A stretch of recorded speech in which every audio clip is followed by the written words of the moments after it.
Di desa Bengkale ini banyak anak-anak yang mengalami tuli bisu. Karena selama ini kan tidak ada yang menampung anak-anak itu, sehingga banyak yang dulu-dulu itu belum ke sekolah, belum tahu baca tulis. Gara-gara tidak bisa mendengar, kadang-kadang aspirasi mereka itu tidak bisa tersalurkan dan tidak bisa tersampaikan.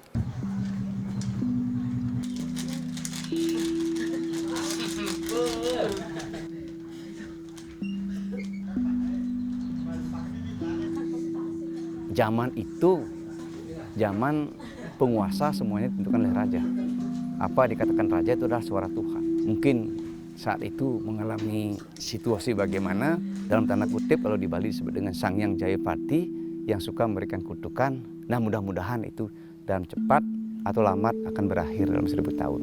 Sekarang kan sudah kalau lihat dari tahun keluarnya prasasti itu, tahun 1181 Masehi itu sudah mencapai 873 tahun lagi.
Desa Bengkale memang identik atau lebih dikenal dengan sebutan Desa Kolok. Kenapa begitu? Karena memang banyak penduduk kami di Desa Bengkale ini penyandang tuli bisu. Di dalam bahasa lokalnya, penyandang tuli bisu ini disebut kolok. Sebagian besar warga Desa Bengkale atau warga kami itu kehidupannya sebagai petani, dan sebagian kecil juga ada yang sebagai pegawai swasta, wira swasta, buruh bangunan, tapi ada juga mereka adalah pelaku UMKM.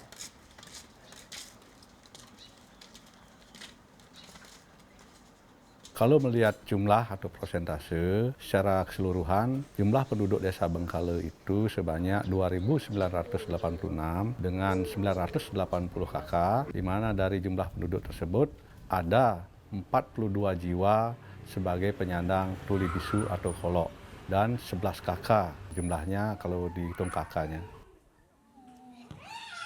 Kita tidak bisa prediksi kelahiran mereka, artinya kelahiran daripada kolok ini, tapi dari proses kelahiran itu rata-rata memang tergantung perkawinan mereka. Kalau ada warga kolok yang menikah, itu ada kemungkinan terlahir warga kolok juga. Kelahiran kolok itu tidak mutlak terjadi daripada perkawinan antar kolok dengan kolok, namun bisa saja terjadi antara perkawinan ibu normal dengan bapak yang normal. Nah, ini yang membuat para peneliti itu agak kebingungan untuk memberikan kesimpulan penyebab daripada kelahiran kolok di Desa Bengkale ini.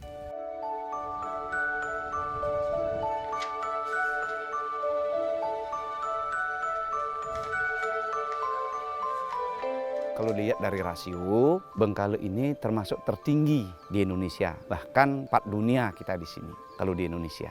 Ya pertama kan Venezuela, Israel, Meksiko, dan keempatnya Indonesia, yaitu di Bengkale.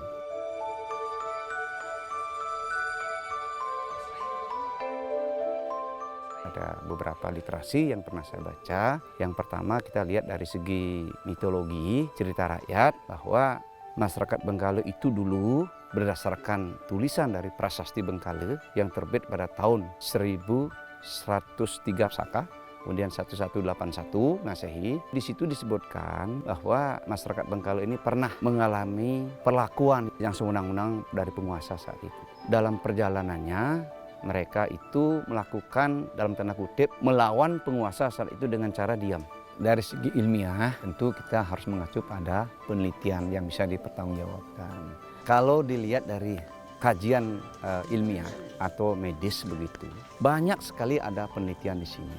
Doktor dari Amerika, John T. Hainan itu dari Aceh Pelago Universitas itu tahun 93 98. Nah, beliau mengkaji keberadaan masyarakat tuli bisu ini dari berbagai sudut ilmu, baik dari anatomi tubuhnya, kemudian yang paling berkesan bagi saya adalah pengambilan sampel. Jadi DNA, sampel darah dari masyarakat kami, itu bukan masyarakat tuli bisu aja, semua masyarakat diambil acak sebanyak 200 orang. Nah, dari kesimpulannya beliau, dari 200 orang itu hampir rata-rata mereka itu memiliki peluang punya keturunan tuli bisu. Solusi yang ditawarkan kepada kami masyarakat Bengkale adalah yang pertama, menghindari perkawinan antar keluarga. Jadi satu darah keturunan secara vertikal. Misalnya perkawinan sepupu yang betul-betul tabu di masyarakat kami di sini.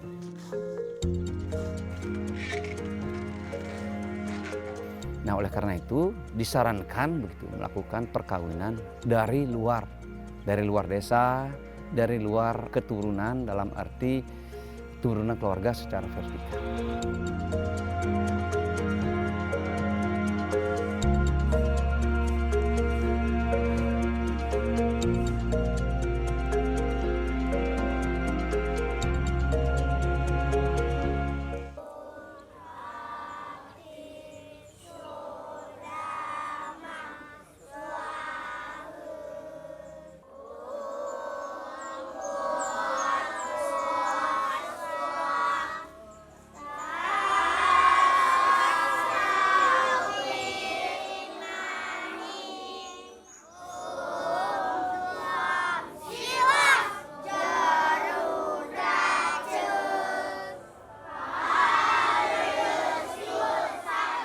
Mengenai siswa yang berkebutuhan khusus seperti kolok, itu jumlah keseluruhan itu ada 7 orang yang terbagi atas per kelas. Itu kelas 1 itu ada 1 orang, kelas 2 itu ada 2 orang, kemudian kelas 3 itu ada 2 orang, dan kelas 5 itu ada 2 orang. Jadi dari keseluruhan itu ada 6 perempuan dan 1 laki-laki. Bisa, ya, belajar. Pakaian pramuka coklat, bawa juga tas. Karena selama ini kan tidak ada yang menampung anak-anak itu, sehingga banyak yang dulu-dulu itu belum sekolah, belum tahu baca tulis. Sehingga dengan adanya kondisi seperti itu, maka niat itu muncul dari mungkin tokoh masyarakat, kemudian untuk membangun sekolah ini, atau mendirikan sekolah inklusi ini, kemudian agar anak-anak tersebut juga mendapatkan pendidikan yang sesuai standar pendidikan yang di secara nasional itu sudah.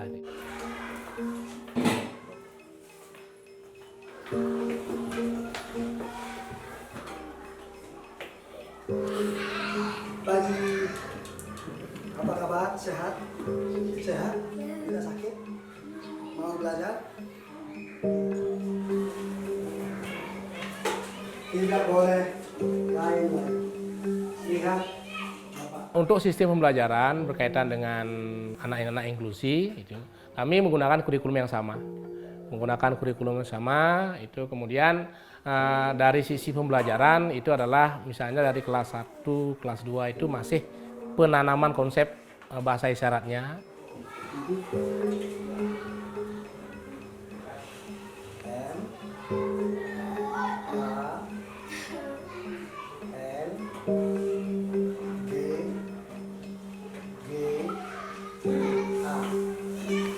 Isyaratnya apa? Man. Ya. Kemudian setelah menginjak ke kelas lebih tinggi, kita baurkan dengan siswa reguler. Sehingga antara siswa ini nyambung dia. Artinya satu paham dah tentang materi pelajaran yang akan disampaikan. Kemudian di samping itu juga guru yang memahami tentang inklusi juga ikut memberikan pemahaman konsep terhadap materi yang diberikan.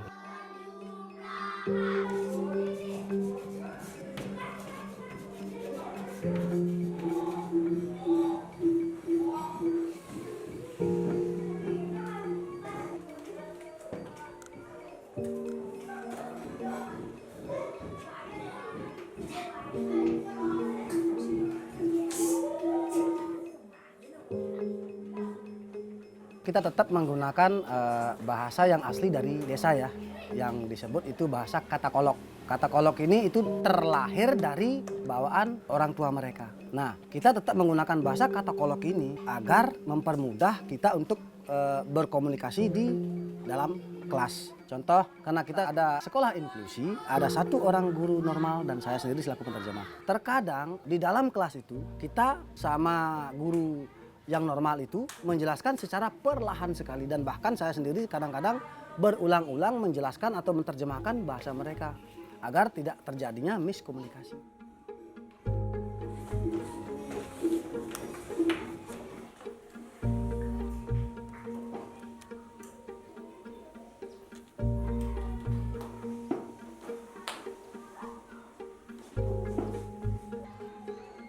Untuk di desa Bengkale, kalau huruf abjadnya itu tidak punya. Kita copy paste dari berbagai negara. Ada Bisindonya, ada CB-nya, ada internasionalnya. Itu kita copy paste.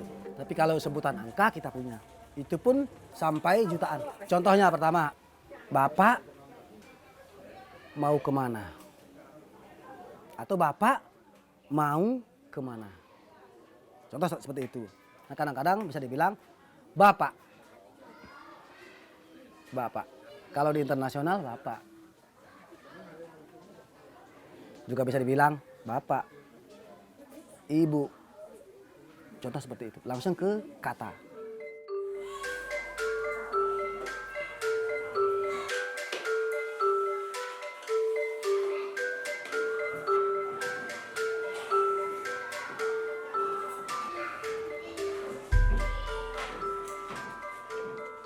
Cara mereka itu mengikuti pembelajaran itu memang kadang-kadang sangat lambat sekali.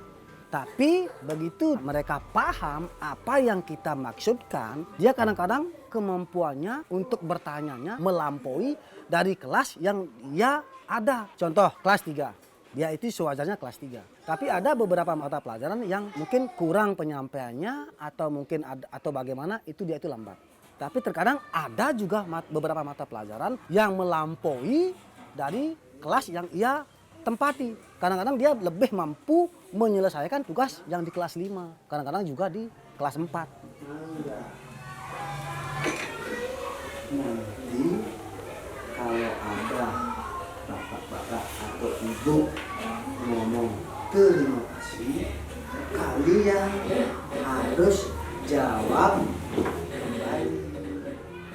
Ya, oke?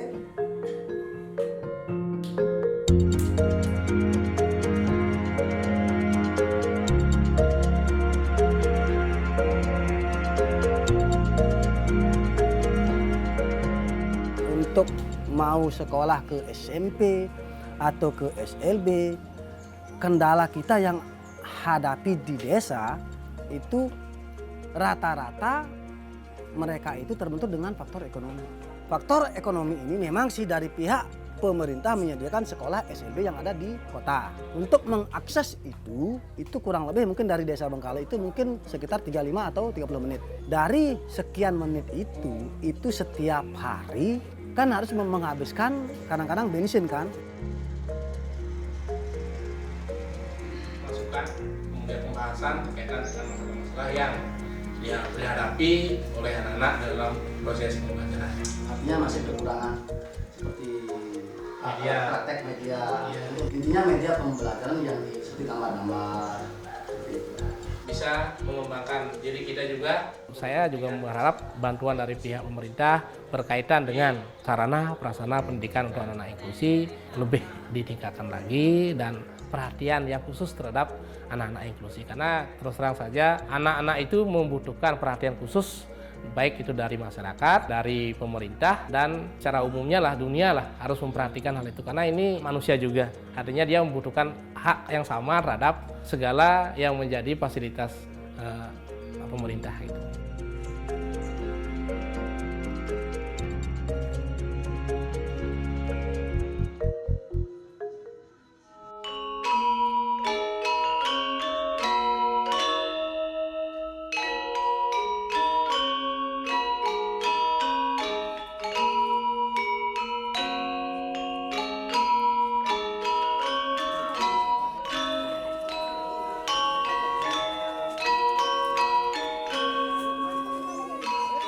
Perlakuan yang berbeda itu ada, tapi bukan diskriminasi.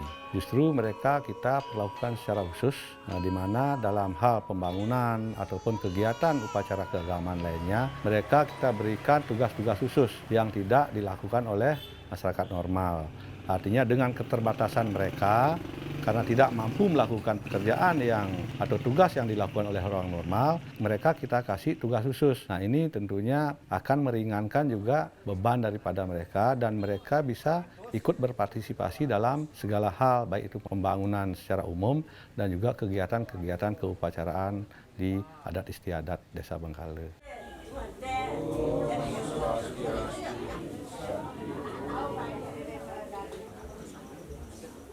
Mereka itu memang kita perlakukan istimewa, artinya tidak kita kenakan wajib urunan istilahnya kalau di desa, dan juga mereka tidak kena syarat perlengkapan upacara agama.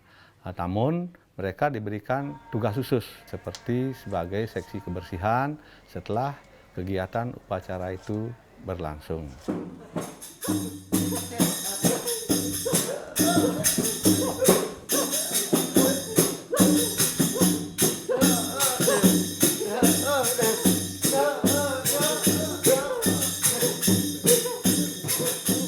Makna dari tarian ini istilahnya jadi menyatukan orang normal dengan yang tuli bisu, dinamakan Janger Kolok Bengkale.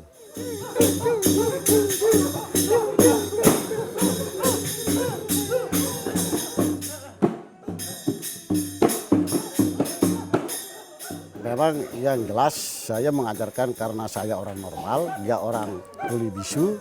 Dalam situasi mengajar kesulitan dalam artian ini harus sabar. Masalahnya ini, kalau bilang 1-2 kali belum bisa ngerti kadang-kadang.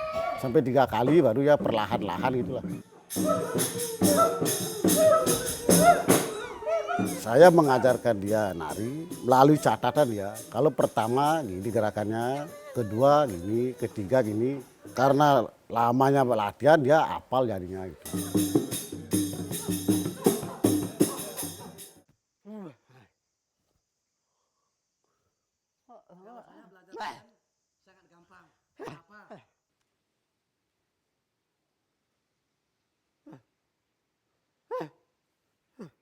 Kalau tidak salah berpikir saya waktu usia umur 20 tahun.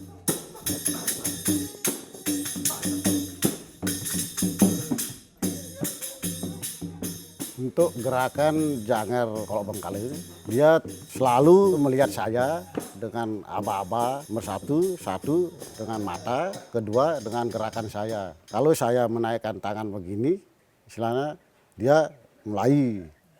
Kalau sudah begini saya, dia berhenti. Di sini perlu adanya kerjasama. Kadang-kadang saya yang mengikuti dia, itu juga sebaliknya kadang-kadang saya yang kasih kode, dia yang mengikuti gitu.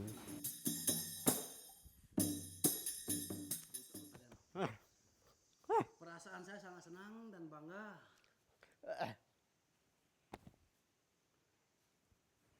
Kenapa? Karena di sini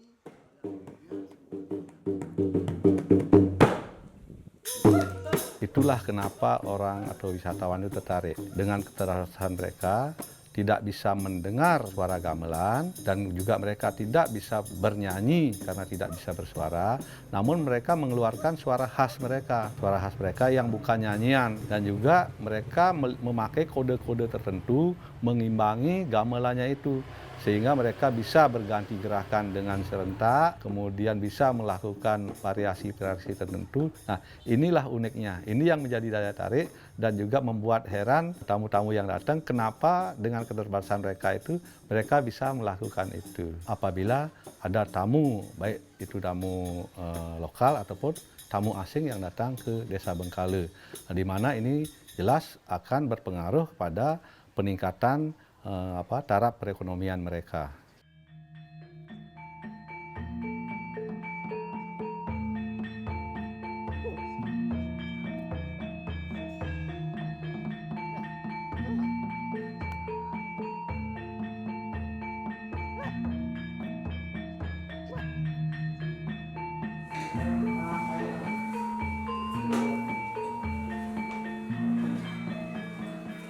Kita berusaha untuk membangun bagaimana warga Kolok ini bisa memulihkan kepercayaan dirinya, mau untuk bersekolah dan mampu menguasai teknologi sehingga mereka bisa mengikuti perkembangan sesuai dengan zaman saat ini.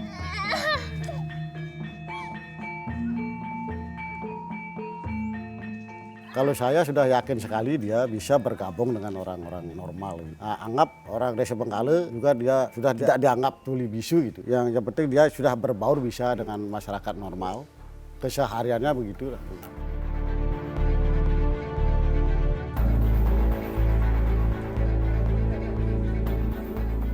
Siapapun yang berkunjung ke Desa Bengkale itu lebih menjadikan warga Kolok ini tidak sebagai objek, namun tentunya juga ikut membantu bagaimana mereka bisa berdaya guna dan juga memberikan kesempatan atau peluang baik itu dalam peningkatan karir tentunya yang bermanfaat bagi peningkatan kualitas hidup mereka. Saya ingin membangun karakter mereka dengan menuntaskan buta huruf, buta aksara, agar dia itu bisa mengenal beberapa dari bagian-bagian yang ada di Indonesia.